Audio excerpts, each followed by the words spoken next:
Les trois esprits de l'intelligence. Première partie. Je me souviens encore de ce jour comme si c'était hier. C'était à Paris, en juin 2023, lorsque la nouvelle fit le tour des journaux économiques. 3 jeunes ingénieurs français deviennent milliardaires grâce à l'intelligence artificielle. Leurs noms, Arthur Mensch, Guillaume Lapey et Timothée Lacroix, apparurent partout.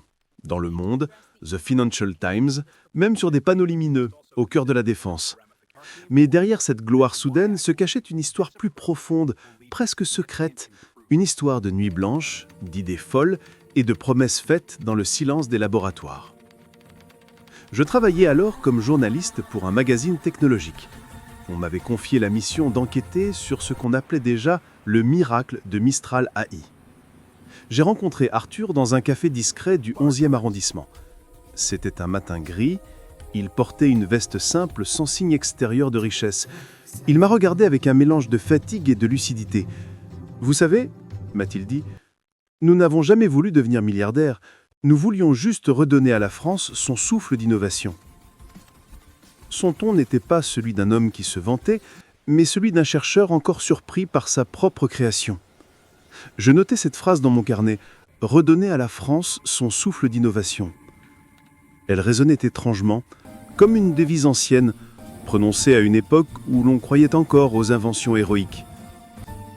L'histoire, en vérité, avait commencé bien avant leur premier milliard. Arthur Mensch, ancien chercheur chez DeepMind à Londres, était revenu en France en 2022, lassé du gigantisme des entreprises américaines. Chez eux, tout tourne autour des profits et de la vitesse. Ici, je voulais construire une IA libre, ouverte, européenne, me confia-t-il plus tard. À cette époque, OpenAI dominait déjà le monde avec ChatGPT et beaucoup pensaient que plus personne ne pourrait rivaliser. Pourtant, dans un appartement minuscule du quartier latin, Arthur retrouva 2 anciens collègues de Meta AI, Guillaume et Timothée. Ils avaient, selon leurs mots, un feu dans le ventre et 3 ordinateurs dans un salon. Pendant des mois, ils travaillèrent sans financement, nourris par la conviction qu'ils pouvaient créer un modèle aussi puissant que ceux des géants américains, mais plus libre. Guillaume, que j'ai rencontré plus tard à Marseille, se souvenait avec un sourire nostalgique. Les gens pensaient qu'on était fous. Nos ordinateurs surchauffaient, les murs vibraient la nuit. Nous testions nos modèles sur des serveurs bricolés, parfois même sur nos propres machines personnelles. Il éclata de rire, puis ajouta « Mais vous savez quoi, c'est dans ce chaos que naît Mistral ». Au début de 2023, les choses prirent une tournure inattendue. Un mystérieux investisseur européen, dont le nom reste à longtemps secret, visita discrètement leur appartement laboratoire. On disait qu'il travaillait pour un fonds souverain. D'autres parlaient d'un ancien ministre reconverti en mécène technologique. Toujours est-il qu'après cette visite, Mistral AI reçut une première levée de fonds de 105 millions d'euros, un record pour une jeune start-up française. Certains journalistes parlèrent d'un miracle, d'autres d'un coup d'État industriel. Mais dans les cercles technologiques, on murmurait une autre histoire, celle d'une promesse. Une promesse faite par les 3 fondateurs à ce mystérieux investisseur, garder la France au cœur du futur de l'AI, quoi qu'il en coûte. Je me souviens avoir interrogé un ancien ingénieur de la première équipe qui préféra rester anonyme. Il y avait quelque chose d'étrange dans l'air, m'a-t-il confié. On avait l'impression de participer à quelque chose de plus grand que nous, presque politique. Arthur parlait souvent d'indépendance numérique, de résistance face aux géants américains. Il disait « Si l'on ne construit pas nos propres intelligences, elles penseront à notre place. » Cette phrase m'a marqué. Elle résumait à elle seule la philosophie de Mistral. Ne pas être esclave des machines des autres. En quelques mois, leur modèle d'IA, baptisé Mistral 7B, devint la coqueluche des chercheurs. Open source, rapide, efficace, il surpassait parfois même les modèles fermés de Meta et d'OpenAI. Les 3 fondateurs refusèrent les offres d'achat venues de la Silicon Valley. Ils voulaient garder leur indépendance, et cela déstabilisa tout le marché. Les Américains les qualifièrent de rebelles, les médias français de nouveaux mousquetaires du numérique. Mais dans les coulisses, la pression montait. Des multinationales cherchèrent à les racheter, d'autres à les espionner. Un soir, un des membres de leur équipe reçut un message anonyme sur Signal. « Si vous ne vendez maintenant, d'autres le feront à votre place. » Je décidai de creuser cette piste. Certains experts en cybersécurité confirmaient qu'en 2023, plusieurs tentatives d'intrusion avaient visé les serveurs de Mistral.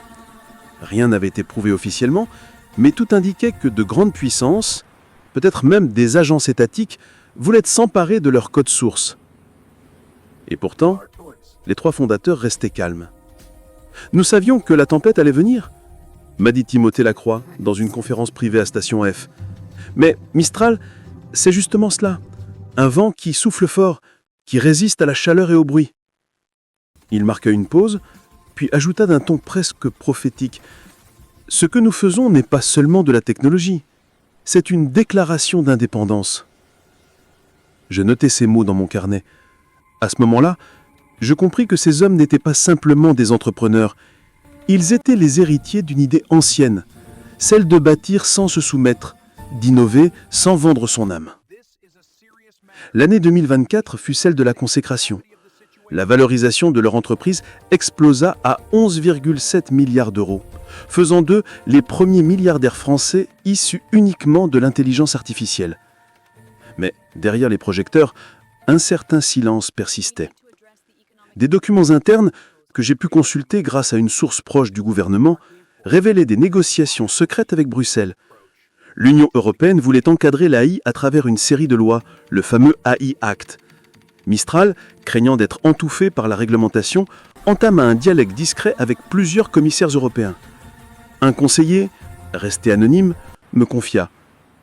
Ils ont fait comprendre à Bruxelles que s'ils ne pouvaient pas travailler librement ici, ils partiraient. Et personne ne voulait perdre la seule success story européenne face aux géants américains.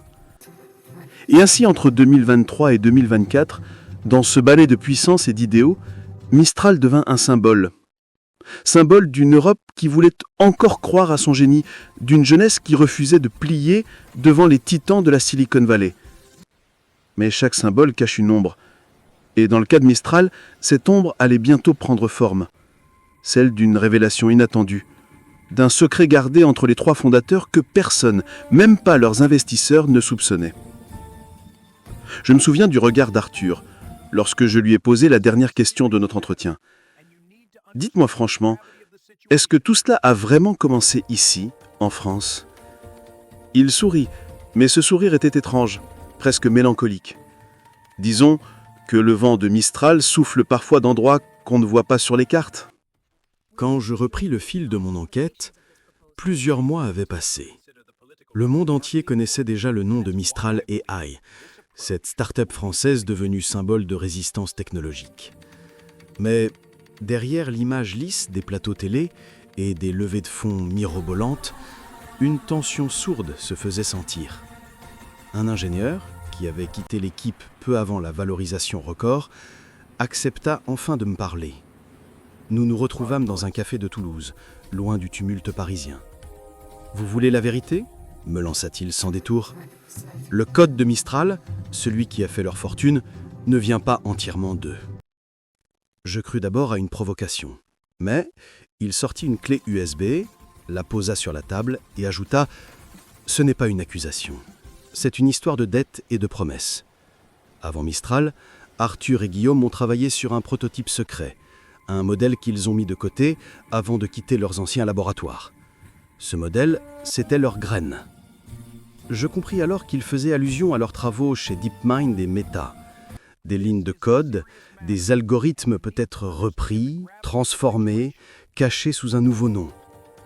Rien d'illégal peut-être, mais moralement ambigu.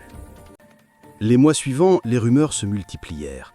Certains chercheurs britanniques affirmaient avoir retrouvé dans les modèles de Mistral des traces d'architecture proches de celles développées à Londres.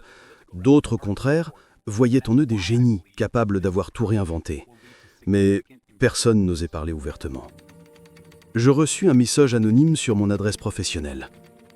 Si vous continuez à creuser, demandez à qui appartient vraiment le premier modèle.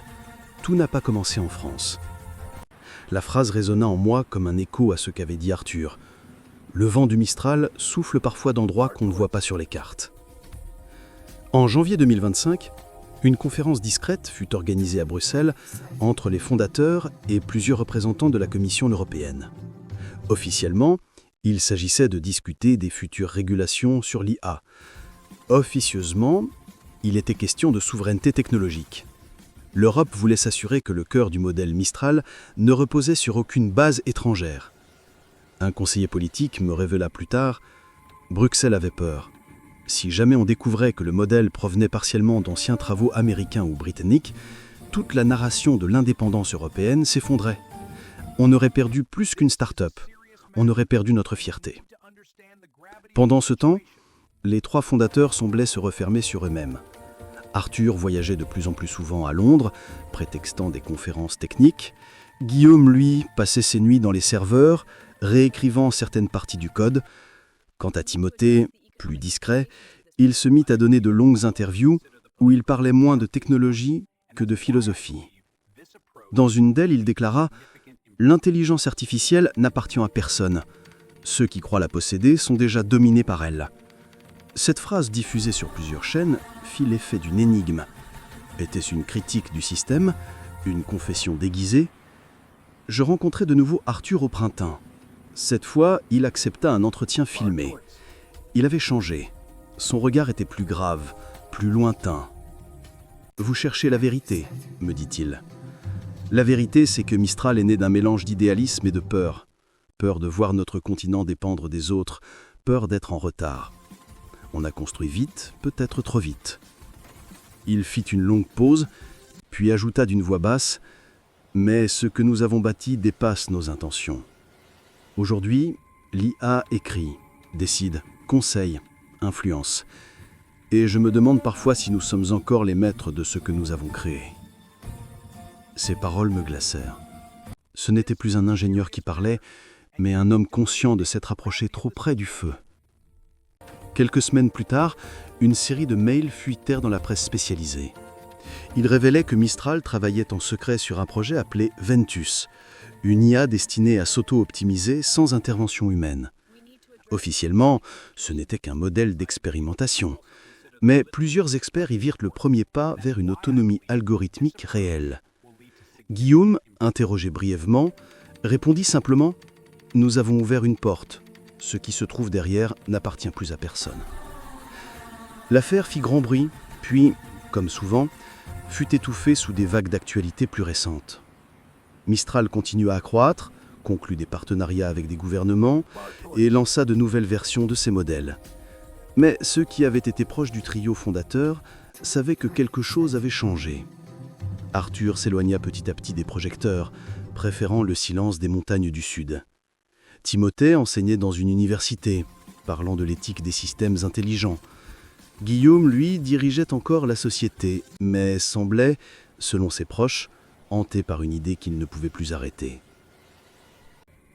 Quand je repense à cette histoire, je revois cette phrase écrite sur la première page de mon carnet. « Redonner à la France son souffle d'innovation. » Oui, ils y ont parvenu. Mais à quel prix ? Certains disent qu'ils ont vendu une partie de leurs rêves pour sauver leur idéal. D'autres affirment qu'ils ont simplement compris avant tout le monde que l'intelligence artificielle n'est ni ennemie ni servante, mais un miroir dans lequel l'humanité se regarde et se reconnaît, parfois avec effroi. Un soir, alors que je terminais ce reportage, je reçus un dernier message. Pas signé, pas identifiable, juste une phrase écrite en majuscules. Le vent du Mistral ne s'arrête jamais. Je levai les yeux vers la fenêtre. Le vent soufflait fort, emportant les feuilles dans un tourbillon silencieux. Et je compris que cette histoire n'était peut-être pas terminée. Moralité ? La vraie puissance ne réside pas dans les machines, mais dans les intentions de ceux qui les créent. L'or de l'intelligence artificielle brille fort, mais celui qui le regarde trop longtemps oublie qu'il vient du feu. Merci d'avoir écouté cette histoire inspirée de faits réels. Abonnez-vous à notre chaîne pour ne pas manquer les prochaines histoires sur les secrets de la technologie, les révolutions de l'intelligence artificielle et les destins humains cachés derrière les milliards. Laissez un commentaire. Pensez-vous que l'IA peut encore appartenir à l'homme ?